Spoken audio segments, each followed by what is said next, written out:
لیکن کپڑے کا ایک چھوٹا سا ٹکڑا باہر رہ گیا۔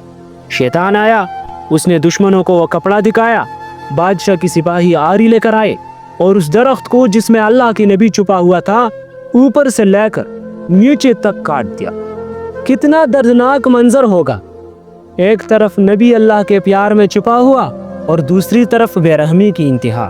کہا جاتا ہے کہ اگر حضرت زکریہ علیہ السلام اللہ تعالیٰ سے پناہ مانگتے تو اللہ انہیں آسمان پر اٹھا لیتے، مگر انہوں نے درخت سے کہا تو اللہ تعالیٰ نے فرمایا اب اگر تم نے ذرا سا بھی افسوس کیا تو معافی نہیں ملے گی۔